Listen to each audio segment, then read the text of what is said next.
Conversando com Deus, capítulo 9, parte 1, página 142. Muito bem, eu estou pronto para seguir em frente. O Senhor prometeu falar sobre alguns dos aspectos mais amplos da vida na Terra, e desde os seus comentários sobre a vida nos Estados Unidos, eu tenho desejado conversar mais sobre isso. Ótimo!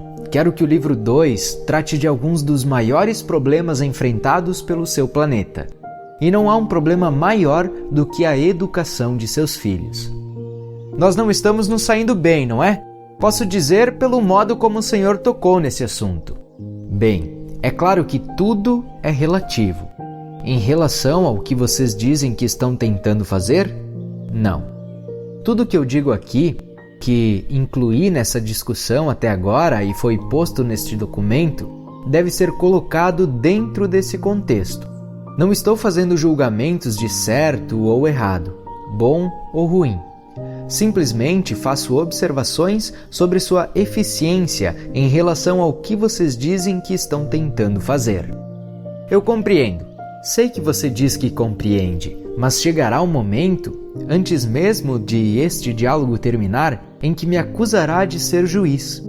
Eu nunca acusaria o Senhor de ser juiz. Sei que não devo fazer isso. Saber que não devia fazer isso nunca impediu a raça humana de me chamar de juiz no passado. Bem, me impedirá.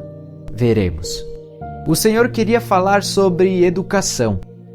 De fato, noto que a maioria de vocês entendeu mal o significado, o objetivo e a função da educação, para não falar no melhor processo pelo qual é realizada. Essa é uma afirmação estranha e preciso da ajuda para compreendê-la. A maior parte da raça humana decidiu que o significado, o objetivo e a função da educação é fornecer conhecimento. Em geral, o conhecimento acumulado da família, do clã, da tribo, da sociedade, da nação e do mundo da pessoa. Contudo, a educação tem muito pouco que ver com o conhecimento. É mesmo? Eu poderia jurar que tinha tudo a ver. Sei disso muito bem. Então, tem que ver com o quê? Com a sabedoria. Sabedoria. Sim. Está bem, eu desisto. Qual é a diferença? Sabedoria é conhecimento aplicado. Então não devemos tentar dar a nossos filhos conhecimento, mas sabedoria. Em primeiro lugar, não, abre aspas, tente, feche aspas, fazer coisa alguma. Faça. Em segundo, não ignore o conhecimento a favor da sabedoria. Isso seria fatal. Por outro lado, não ignore a sabedoria a favor do conhecimento. Isso também seria fatal. Acabaria com a educação. Em seu planeta, isso está acabando com ela. Estamos ignorando a sabedoria a favor do conhecimento? Na maioria das vezes, sim. Como estamos fazendo isso? Vocês estão ensinando a seus filhos em que pensar, em vez de ensiná-los a pensar. Por favor, explique. Quando vocês transmitem a seus filhos conhecimento, estão lhes dizendo em que pensar, isto é, o que supõem que eles devem saber, o que querem que compreendam que é verdadeiro. Quando vocês transmitem a seus filhos sabedoria, não lhes dizem o que fazer ou o que é verdadeiro, mas como chegar às suas próprias verdades. Mas sem conhecimento não pode haver sabedoria. Concordo. É por isso que eu disse que você não pode ignorar o conhecimento a favor da sabedoria. É óbvio que uma certa quantidade de conhecimento deve ser passada de uma geração para outra, mas a mínima quantidade possível. Quanto menos, melhor. Deixe a criança descobrir por si mesma. Saiba que o conhecimento é perdido. A sabedoria nunca é esquecida. Então, nossas escolas deveriam ensinar o mínimo possível? Elas deveriam mudar o seu enfoque. Até agora, se concentraram muito no conhecimento, dando pouca atenção à sabedoria. Muitos pais consideram ameaçadoras as aulas que desenvolvem o pensamento crítico, a solução de problemas e a lógica. Desejam que essas aulas deixem de fazer parte do currículo para proteger o seu estilo de vida, porque as crianças que podem desenvolver os seus próprios processos de pensamento crítico tendem a abandonar os princípios morais, os padrões e todo o estilo de vida dos pais.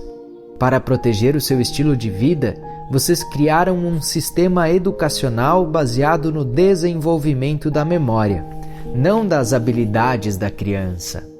Elas aprendem a se lembrar de fatos e histórias inventadas, as histórias que todas as sociedades inventaram sobre si mesmas, em vez de desenvolver a habilidade para descobrir e criar as suas próprias verdades. Os programas que fazem as crianças desenvolverem as habilidades em vez da memória são bastante ridicularizados por aqueles que imaginam que sabem o que uma criança precisa aprender. Contudo, o que vocês têm ensinado a seus filhos levou o seu mundo em direção à ignorância, não para longe dela. Nossas escolas não ensinam histórias inventadas, ensinam fatos. Agora você está mentindo para si mesmo, como vocês mentem para seus filhos. Nós mentimos para nossos filhos? É claro que sim. Pegue qualquer livro de história e veja. Suas histórias são escritas por pessoas que querem que seus filhos vejam o mundo de um determinado ponto de vista. Qualquer tentativa de expandir os relatos históricos com uma visão mais ampla dos fatos é ridicularizada e chamada de revisionista. Vocês não dizem a verdade sobre seu passado para os filhos, para que eles não vejam como realmente são. A maior parte da história é escrita do ponto de vista do segmento da sociedade que vocês chamariam de homens protestantes anglo-saxões. Quando as mulheres, os negros ou outras minorias dizem: "Ei, esperem um minuto, não é assim que aconteceu. Vocês deixaram muita coisa de fora aqui." Vocês protestam e exigem que os revisionistas parem de tentar mudar os seus livros escolares. Não querem que seus filhos saibam como realmente aconteceu. Querem que saibam como vocês justificaram o que aconteceu. Posso lhe dar um exemplo disso? Sim, por favor. Nos Estados Unidos, vocês não ensinaram a seus filhos tudo o que há para saber sobre a decisão de seu país de atirar bombas atômicas em 2 cidades japonesas, matando ou mutilando centenas de milhares de pessoas. Em vez disso, fornecem-lhes os fatos como os veem e como querem que eles os vejam.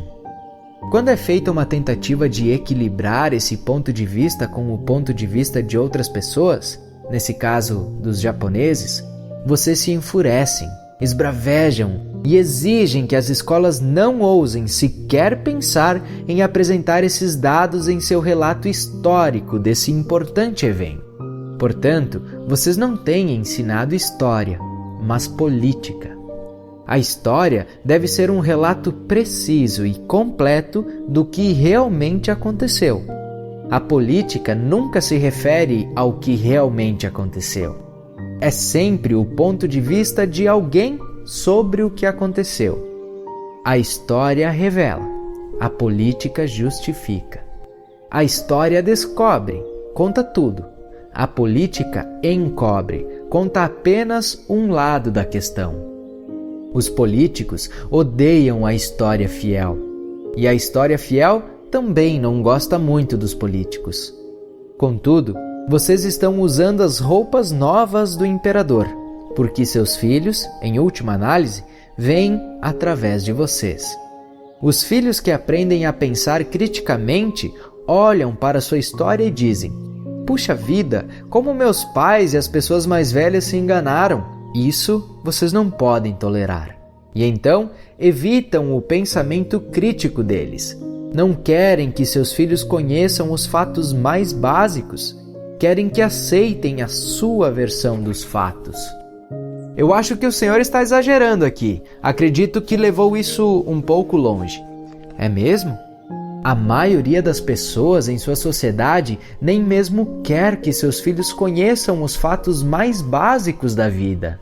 Elas ficaram indignadas quando as escolas começaram a ensinar as crianças como um corpo humano funciona.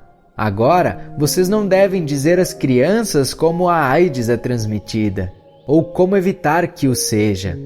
A menos, é claro, que lhes digam de um determinado ponto de vista, como evitar a AIDS. Então, tudo bem. Mas simplesmente colocá-las a par dos fatos e deixá-las decidir por si mesmas? De forma alguma. As crianças não estão prontas para decidir essas coisas por si mesmas, têm de ser devidamente orientadas.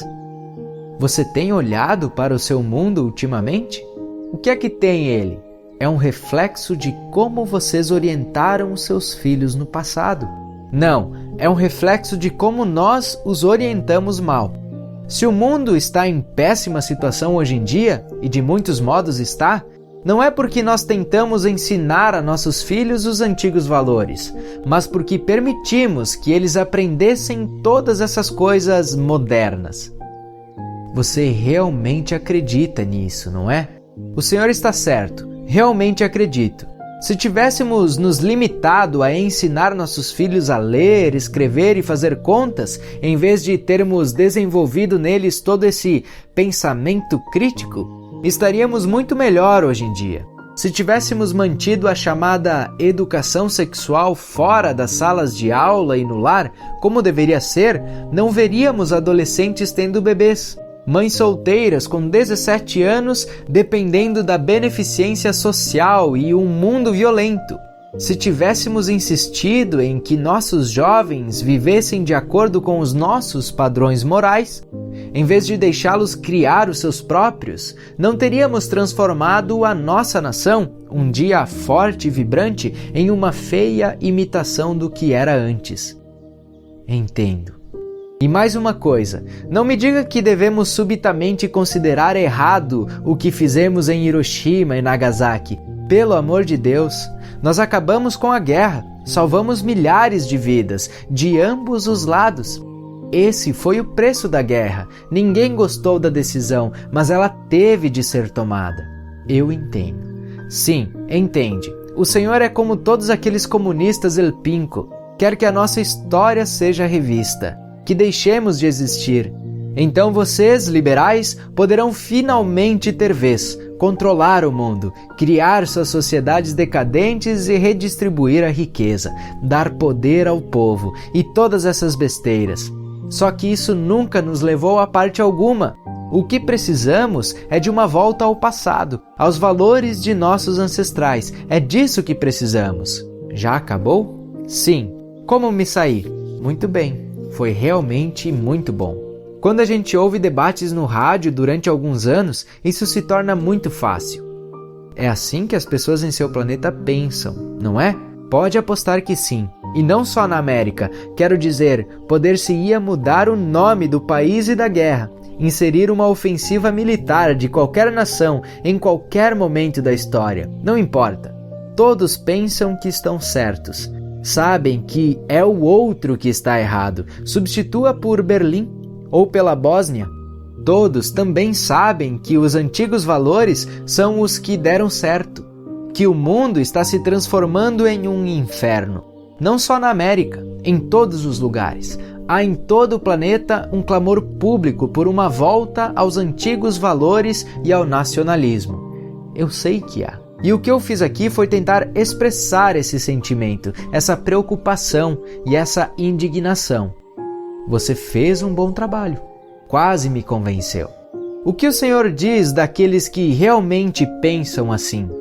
Eu digo, vocês realmente acham que as coisas eram melhores 30, 40, 50 anos atrás? Digo que a sua memória é curta. Vocês se lembram do que era bom e não do que era ruim. Isso é natural, normal, mas não se enganem. Tenham um pensamento crítico e não apenas memorizem o que as outras pessoas querem que pensem. Para continuar com o nosso exemplo, você acha mesmo que foi necessário jogar a bomba atômica em Hiroshima? O que os historiadores americanos dizem sobre os muitos relatos das pessoas que afirmam saber melhor o que realmente aconteceu, de que o Império Japonês tinha secretamente revelado aos Estados Unidos o seu desejo de que a guerra terminasse antes de a bomba ser jogada? Que papel teve a vingança pelo horror de Pearl Harbor na decisão de jogar a bomba? E, se você aceitar que foi necessário jogar a bomba em Hiroshima, por que foi necessário jogar uma segunda bomba? É claro que o seu próprio relato de tudo isso poderia estar correto. O ponto de vista americano poderia ser o modo como de fato aconteceu. Não é isso que é importante nessa discussão. O que é importante aqui é que o seu sistema educacional não permite um pensamento crítico sobre essas questões, ou sobre muitas outras. Você pode imaginar o que aconteceria com um professor de estudos sociais ou de história em Iowa que fizesse a uma classe as perguntas mencionadas, convidando e encorajando os alunos a examinar e a explorar em profundidade os temas e chegar às suas próprias conclusões? Isso é que é importante. Vocês não querem que os seus jovens cheguem às suas próprias conclusões. Querem que cheguem às mesmas conclusões a que vocês chegaram. Assim, eles são condenados a repetir os erros a que as suas conclusões os levaram. Mas e quantas afirmações feitas por tantas pessoas sobre os antigos valores e a desintegração de nossa sociedade atual? E quanto ao incrível argumento da gravidez na adolescência, das mães dependentes da beneficência social ou da violência em nosso mundo? Seu mundo se tornou violento. Eu concordo com isso. Mas não se tornou violento devido ao que vocês permitiram que suas escolas ensinassem a seus filhos, mas ao que não lhes permitiram ensinar. Vocês não lhes permitiram ensinar que o amor é tudo o que existe. Não lhes permitiram falar sobre um amor que é incondicional.